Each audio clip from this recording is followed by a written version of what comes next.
যে জাতির কাছে নবী মুহাম্মদ সাল্লাল্লাহু আলাইহি সাল্লামের আদর্শের মতো আদর্শ থাকতে পারে, ওই জাতিকে অন্য কোন জাতি আসবে তাদেরকে আদর্শ শিক্ষা দেওয়ার জন্য, মানব অধিকার শিক্ষা দেওয়ার জন্য, এর চাইতে লজ্জা এবং কলঙ্কের কিছু হইতে পারে না। জাতিসংঘের অফিস নাম শুনলেই লাফিয়ে ওঠার মতো কিছু নেই। যদি লাফিয়ে ওঠার মতো হইতো তাহলে 2 বছর যাবৎ গাজায় হত্যা চলতে পারে না। যদি জাতিসংঘকে লুফে নেওয়ার মতো কিছু হইতো তাহলে গুজরাটে কাশ্মীরে মুসলমানদের রক্ত ঝরতে পারে না। যদি লাফিয়ে নেওয়ার মতো জাতিসংঘের অফিসকে লাফিয়ে নেওয়ার মতো কিছু হইতো তাহলে আরাকানে আমার ভাইদের উপর গুলি চলতে পারে না, মুসলিম মা বোনদের ইজ্জত নষ্ট হইতে পারে না। যে জাতিসংঘ বিদ্যমান থাকা অবস্থায় তাদের নাকের ডগায় বসে ইসরায়েল হামাসের উপর, ফিলিস্তিনি ভাইদের উপর গুলি চালায়, ফিলিস্তিনি শরণার্থীর উপর গুলি চালায়, হসপিটালের উপর গুলি চালায়, হসপিটালের উপর বোমা বর্ষণ করে মুসলমান মা বোনদের ইজ্জত নষ্ট করে, ওই জাতিসংঘের নাকের ডগায় থাকা নির্যাতন বন্ধ করতে পারে না যে জাতিসংঘের অফিস আমরা বাংলাদেশে মুসলমানরা চাইতে পারি না। কথা বলেন ঠিক কিনা? আখিরুজ্জামানের চরিত্র আগেই বলেছি, সব আখিরুজ্জামানের কিয়ামতের সব আলামত খারাপ না, তবে নামের শুরুতে মুহাম্মদ রাখা মুসলমানকে বলছি, আপনার জন্য সেই আদর্শ, সেই আলামত আপনার হইতে পারে না, কারণ আপনি মুসলিম।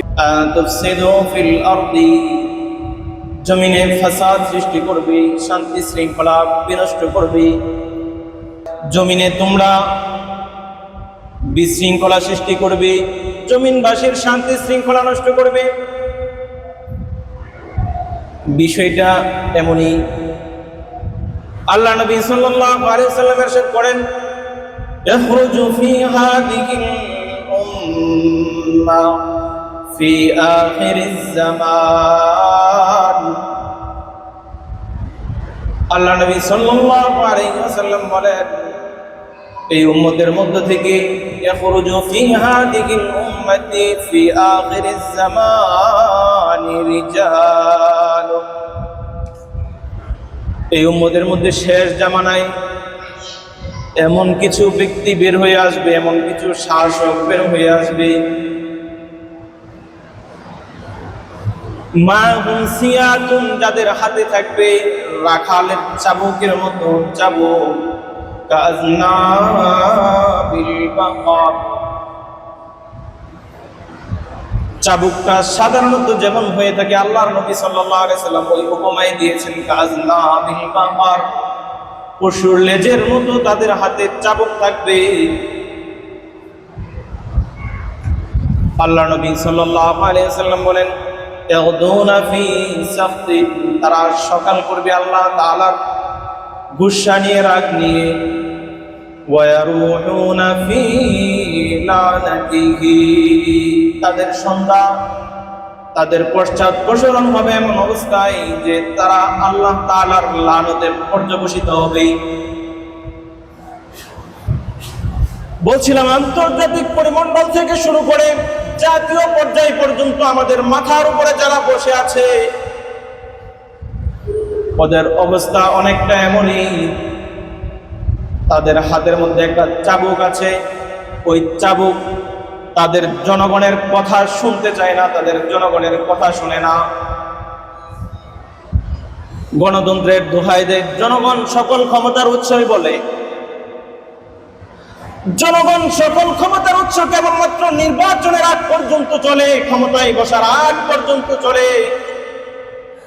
ক্ষমতায় বসার প্রারম্ভিকতাই বলে জনগণ আমাকে ক্ষমতায় বসিয়েছে, কিন্তু জনগণ যখন কোনো রাজনৈতিক সিদ্ধান্ত মানতে চায় না, রাস্তায় নেমে আসে, জনগণ যখন তাদের ধর্মীয় অনুভূতিতে আঘাত হানে এমন কোনো সিদ্ধান্ত মানতে রাজি না হয়, তখনই তাদের হাতের মধ্যে চাবুক চলে আসে, তাদের পিঠের মধ্যে আঘাত চলতে থাকে, তাদের বুকের মধ্যে গুলি চলতে থাকে, তাদের সারি সারি লাশের উপর দিয়ে, তাদের রক্তাক্ত দেহের উপর দিয়ে তাদের ক্ষমতাগিরি চলতে থাকে। কথা ঠিক? আল্লাহ নবী সাল্লাল্লাহু আলাইহি সাল্লাম বলেছেন, শাসকের যখন এমন অবস্থা হবে, মনে রাখবে আখিরুজ্জামানের শাসকের অবস্থা যখন এমন হবে, ইয়াগদুনা ফি সাখতিন, তাদের সূচনা হবে আল্লাহ তাআলার গুসা নিয়ে, তারা সকাল করবে আল্লাহ তাআলার গুসা নিয়ে, ওয়ায়ারুহুনা ফি লানাতিহি, তাদের পালায়নটা হবে আল্লাহ তাআলার লানতের উপর।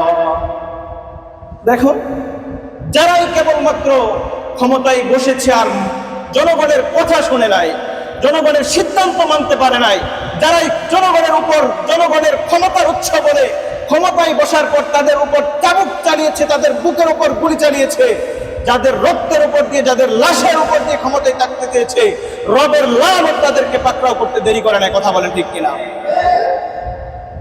প্রিয় ভাইয়েরা আমার, বলছি বর্তমান সময়ের চূড়ান্ত একটা সিদ্ধান্তের কথা। দেশের নোবেল বিজয়ী সরকার প্রধান আমাদের ক্ষমতায় আছেন, বিশ্বের নোবেল বিজয়ী,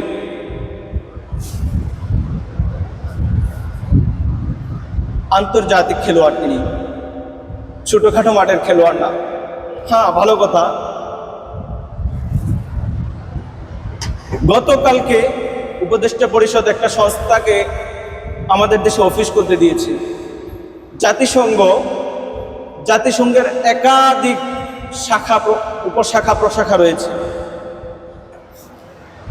আমার দেশে যে শাখার অনুমোদন দেওয়া হয়েছে, ওই শাখার সংক্ষিপ্ত রূপ OHCHR, যার ফুল মিনিং হচ্ছে office of the United Nation high commissioner for human rights, জাতীয় মানবাধিকার সুরক্ষা কমিশন। ওদের মূল লক্ষ্য মানবাধিকার সুরক্ষা করা, প্রধান উদ্দেশ্য হচ্ছে দুর্বল জনগোষ্ঠীর অধিকার সুরক্ষা এবং মানবাধিকার লঙ্ঘন প্রতিরোধ করা। আমাকে বলেন, আমার দেশের দুর্বল জনগোষ্ঠী কারা এবং তাদের অধিকার ক্ষুণ্ণ হচ্ছে কোথায়? আমার দেশের দুর্বলতম, ক্ষুদ্রতম জনগোষ্ঠীর অধিকার কি তারা পাচ্ছে না? যদি আমার দেশের ক্ষুদ্রতম জনগোষ্ঠী তারা তাদের অধিকার পেয়ে থাকে, তাহলে কেন দুর্বলতম জনগোষ্ঠীর অধিকার রক্ষার জন্য জাতিসংঘের শাখার প্রয়োজন পড়বে বাংলাদেশের মধ্যে? যৌক্তিকতা আছে নাকি শুধু চাবুক চালানো উদ্দেশ্য? নাকি জাতির উপর চাবুক চালানো উদ্দেশ্য? এগুলো গরু ছাগল নয়, দেশে বাস করা মানুষ এগুলো গরু ছাগল নয় যে আপনি চাবুক চালাবেন।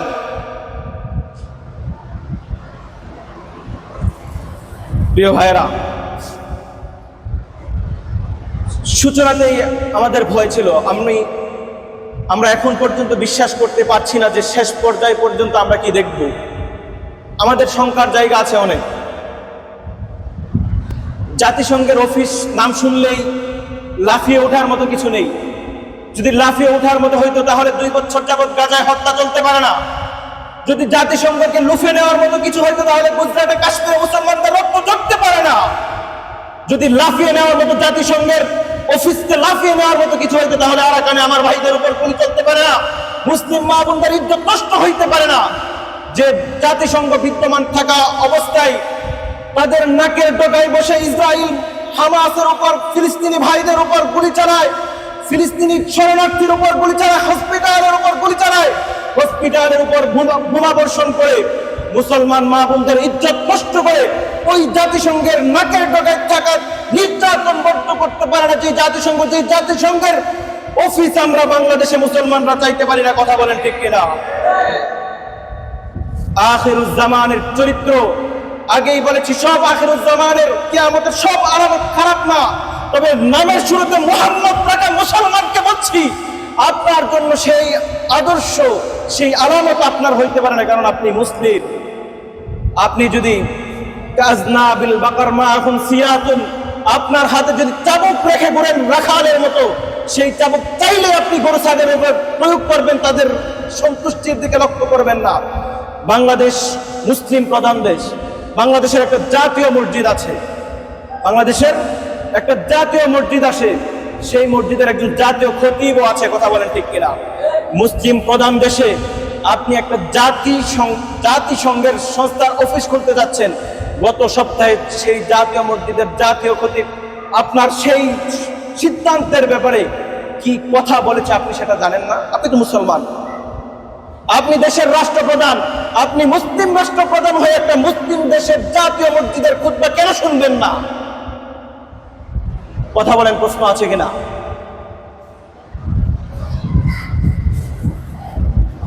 মুফতি আব্দুল মালিক হাফিজাহুল্লাহ, জাতীয় মসজিদের জাতীয় খতিব, তিনি গত জুমার আলোচনায় বলেছেন, যে জাতির কাছে নবী মুহাম্মদ সাল্লাল্লাহু আলাইহি সাল্লামের আদর্শের মতো আদর্শ থাকতে পারে, ওই জাতিকে অন্য কোন জাতি আসবে তাদেরকে আদর্শ শিক্ষা দেওয়ার জন্য, মানব অধিকার শিক্ষা দেওয়ার জন্য, এর চাইতে লজ্জা এবং কলঙ্কের কিছু হইতে পারে না। কোন সভ্যতায় বেড়ে উঠেছেন আপনি? এখনো নামের শুরুতে মোহাম্মদ কেমনে রাখলেন আপনি? প্রিয় ভাইয়েরা আমার, বাংলাদেশের একটি অরাজনৈতিক ইসলামী সংগঠন আছে, নাম তার হেফাজতে ইসলাম। তারা বারবার প্রমাণ করেছে যে তারা অরাজনৈতিক। যদি অরাজনৈতিক সংগঠন নাই হইতো তাহলে 24-এর এই বিপ্লবের পরে তাদের কোনো রাজনৈতিক মার্কা চলে আসতো। কথা বলেন ঠিক কিনা? এখন পর্যন্ত তাদের কোনো রাজনৈতিক মার্কা নাই। তবে আমরা দেখেছি বাংলাদেশের, আমাদের ইতিহাস আমরা যতটুকু দেখেছি, দেশের মধ্যে যখনই কোনো ইসলাম বিরোধী কার্যকলাপ শুরু হয়েছে, সবসময় সর্বাগ্রে যারা সোচ্চার হয়েছে তারা হেফাজতে ইসলাম বাংলাদেশ। একটা মহল তথ্য সন্ত্রাসের মাধ্যমে তার ভাবমূর্তি নষ্ট করতে চেয়েছে। বিবেক সম্পন্ন কোনো মানুষ হলুদ মিডিয়ার খবরে প্রভাবান্বিত হইতে পারে না। কথা বলেন ঠিক কিনা? যারা তাদের বুকের তাজা রক্ত ঢেলে দেয় দ্বীনের জন্য, কোরআনের জন্য, সুন্নাহর জন্য, তারা বাইতুল মুকাররমে গিয়ে কোরআন পড়ায়, পাগলে বিশ্বাস করে? কথা বলেন, পাগলে বিশ্বাস করে? টাকা থাকলে মিডিয়া ক্রয় করা যায়, ক্ষমতা থাকলে মিডিয়াকে ব্যবহার করা যায়, তবে মুসলমানের বিশ্বাসে ফাটল ধরানো যায় না। কথা বলেন ঠিক কিনা? প্রিয় ভাইয়েরা আমার, দেশের উপদেষ্টা পরিষদ সিদ্ধান্ত নিয়েই ফেলেছে। তবে আমার কথা হলো, দেশটা যেহেতু মুসলিম প্রধান দেশ, দেশের যেহেতু একটা জাতীয় মসজিদ নামে একটা মসজিদ আছে যেটা সরকারি পরিচালনা করে, যেহেতু সেই মসজিদের একজন জাতীয় খতিব আছে, দেশের সরকারকে সেই মসজিদের খতিবের কথা শুনতে হবে। যদি বলেন যে দুনিয়া সম্পর্কে হুজুররা কি বুঝে, তাহলে আগে ফিলিস্তিনের সমস্যা সমাধান করে আসেন। যদি বলেন দুনিয়া সম্পর্কে হুজুররা কি বুঝে, তাহলে আগে আপনারা গুজরাটের সমস্যা সমাধান করে আসেন। যদি বলেন হুজুররা কি বোঝে, তাহলে আরাকানের সমস্যা সমাধান করে আসেন। কথা বলেন ঠিক কিনা? প্রিয় ভাইয়ের আমার, হেফাজতে ইসলাম বাংলাদেশ তাদের এই সিদ্ধান্তের বিরুদ্ধে অবস্থান নিয়েছে। কেন অবস্থান নিচ্ছে? একটা ছোট্ট পয়েন্টগুলো দেখেন। জাতিসংঘের যেই শাখাটাকে বাংলাদেশে গ্রহণ করেছে, অনুমোদন দিয়েছে, OSCHR, তাদের প্রধানতম উদ্দেশ্য হচ্ছে দুর্বল জনগোষ্ঠীর অধিকার রক্ষা করা। আমাদের দেশে একটা শ্রেণী যাদেরকে দুর্বল জনগোষ্ঠী হিসাবে দাবি করে আসছে, তারা হচ্ছে উপজাতি। আমরা বললাম তাদেরকে উপজাতি। পাহাড়ের এবং বান্দরবন, খাগড়াছড়ি, রাঙামাটি এই সমস্ত অঞ্চলের বৃহৎ একটা অংশ যাদের দখলে, যারা সেই সমস্ত অঞ্চলে বসবাস করেন, এরা, তাদের দাবিতে তারা হচ্ছে সবচেয়ে বেশি দুর্বলতম জনগোষ্ঠী। আমাদের ভয়ের কারণ আছে, আমাদের ভয়ের কারণ আছে। দুইটা কথা, একটা হচ্ছে উপজাতি আর একটা হচ্ছে আদিবাসী। আদিবাসী মানে অধিবাসী না, আদিবাসী মানে অধিবাসী না। আমরা অনেক সময় বুঝতে ভুল করি। আদিবাসী এক জিনিস, অধিবাসী আরেক জিনিস। অধিবাসী মানে যে বাস করছে যে স্থানে, সেই স্থানে সে অধিবাসী। আদিবাসী মানে হচ্ছে আমার বাংলাদেশ জন্মের আগে থেকে তাদের বাস, এবং তাদের অধিকার ভিন্ন রকম থাকতে হবে, তাদের দাবিটা এরকম। আমরা বারবার দেখছি বাংলাদেশের ভিতরে থাকা পাহাড়ি অঞ্চল, বাংলাদেশের ভিতরে থাকা পাহাড়ি অঞ্চল, সেখানে সেনা প্রবেশ করতে পারবে না।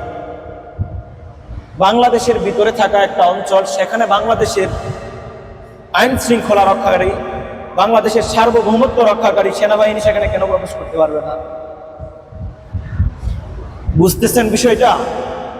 বিষয়টা এজন্য আমাদের শঙ্কা যে বাংলাদেশের ভিতরের একটা অঞ্চল, সেখানে বাংলাদেশের আইন শৃঙ্খলা সার্বভৌমত্ব রক্ষার যে প্রধান হাতিয়ার সেনাবাহিনী, সেখানে প্রবেশ করতে পারবে না। এটা হচ্ছে শঙ্কার জায়গা। প্রিয় ভাইয়ের আমার,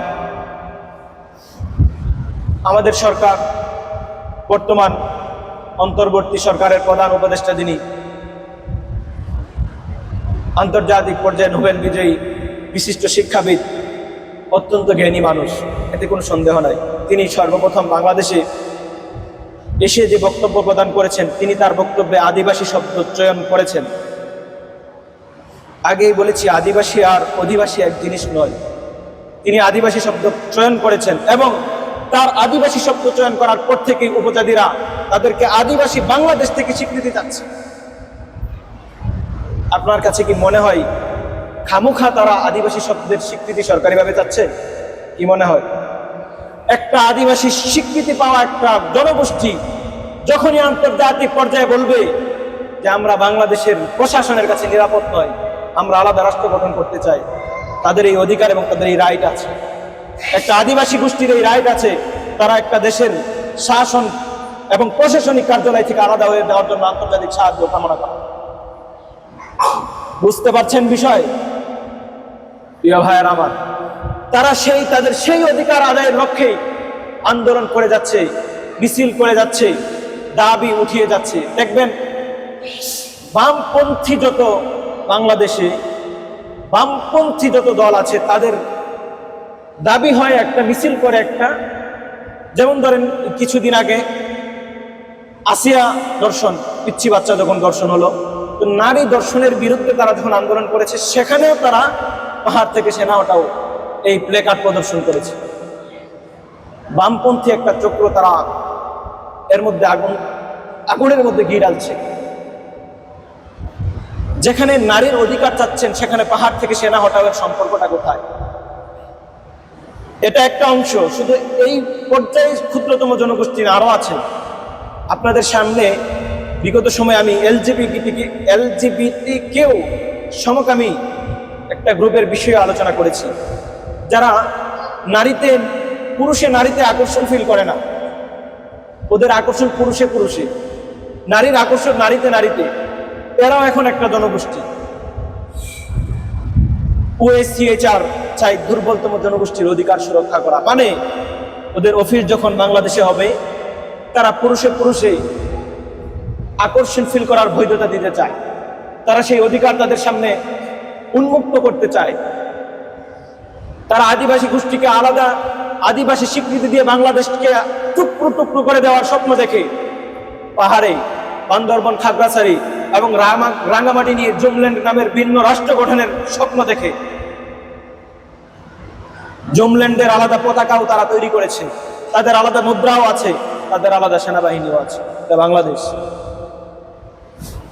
আমার থেকে যারা অধিক বয়সের আছেন, 90 দশকের সচেতন যারা ছিলেন, তারা নিশ্চিত জানেন পাহাড়ি উপজাতির সাথে বাংলাদেশের সেনাবাহিনীর একটা যুদ্ধ হয়ে গিয়েছে।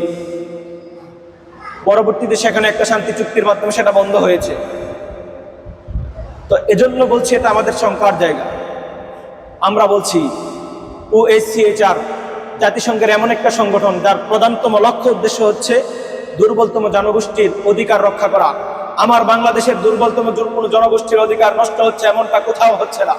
সুতরাং আমরা OSCHR এর অফিস বাংলাদেশে চাই না। কথা বলেন ঠিক কিনা? কোন মুসলমানের কাছে মুহাম্মদ আরবির অনুসারী কোন ব্যক্তির জন্য এরকম জাতিসংঘের প্রয়োজন নাই, যে জাতিসংঘের নাকের ডগায় বসে মুসলমানদের রক্ত ঝরে সেটা বন্ধ করতে পারে না। যদি বাংলাদেশে অফিস স্থাপন করতে হয়, আগে তোমাদেরকে ফিলিস্তিনের সমস্যা সমাধান করতে হবে। কথা বলেন ঠিক কিনা? যদি বাংলাদেশে অফিস স্থাপন করতে চাও, তাহলে আগে মায়ানমার থেকে সমস্যা সমাধান করে আসো, তাহলে আগে কাশ্মীরের সমস্যা সমাধান করে আসো। কাশ্মীরে প্রতিনিয়তই আমার মুসলমানদের রক্ত ঝরছে, হয়তো আমরা মিডিয়ায় সেগুলো দেখি না, কারণ মিডিয়া আমাদের হাতে নাই। আপনি জানেন না কাশ্মীরের একজন ব্যক্তির পিছনে কয়জন সেনাবাহিনী নিয়োজিত আছে। আল্লাহ তাআলা বোঝার তৌফিক দান করুন। প্রিয় ভাইয়ের, আবার বলছিলাম আখিরুজ্জামান কিয়ামতের সব আলামত মন্দ নয়, এটা মন্দ আলামত নিশ্চিত। আপনি মুসলমানদের শাসক হবেন, কিংবা কোনো জনগোষ্ঠীর শাসক হবেন, সেই শাসক হয়ে আপনি গরু ছাগলের মতন তাদের উপর চাবুক গোড়াবেন, তাদের মন মানসিকতা, তাদের চিন্তা চেতনা, তাদের ধর্মীয় মূল্যবোধের আপনি কোনো তোয়াক্কাই করবেন না। আল্লাহ তাআলা এর থেকে আমাদেরকে হেফাজত করুন। 3টা পয়েন্ট আলোচনা হয়েছে। 1 নাম্বার, রাষ্ট্রীয় পর্যায়ে যদি ইসলামের পক্ষে মানবাধিকারের জাতিসংঘের এই সংস্থা যেটা ইসলামের কোথাও সুরক্ষা অর্জন করে দিতে পারে নাই, অথচ ওদের ইতিহাসে পূর্ব তিমুর সহ অনেক রাষ্ট্র আছে যেগুলোতে জাতীয় সংঘের অফিস স্থাপনের পরে মুসলমানদের হাত থেকে ক্ষমতা চলে গিয়েছে, মুসলমান নির্যাতিত হয়েছে। সুতরাং এমন জাতিসংঘ আমার মুসলিম রাষ্ট্রের প্রয়োজন নাই। যদি কখনো কোথাও ইসলামের পক্ষে জাতীয় পর্যায়ে উলামা মাশায়েখ আপনাদেরকে ডাক দিয়ে যাইতে তৈরি আছেন তো?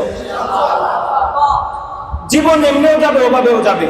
পূর্ব তিমুরে মুসলমান জীবন দিচ্ছে জাতিসংঘের অফিস কায়েম করে, সুতরাং সেই অফিস কায়েম না হওয়ার পক্ষে জীবন দিতে সমস্যা কোথায়? যদি জাতিসংঘের অফিস কায়েম হওয়ার পরে মুসলমানদের পক্ষ থেকে রক্ত দাঁড়ায়, তাহলে সেই জাতিসংঘের সেই অফিস কায়েম না করার পক্ষে রক্ত দিতে কোনো অসুবিধা নাই। যদি উলামায়ে কেরাম আমাদেরকে সেই পরিমাণ সাহস যোগাইতে পারে, সেই পরিমাণ সাহসের জন্য, সেই পরিমাণ আন্দোলনের জন্য ডাক দেয়, আমরা তৈরি আছি ইনশাআল্লাহ। তৈরি আছেন তো? আল্লাহ তাআলা আমাদেরকে কবুল করুন।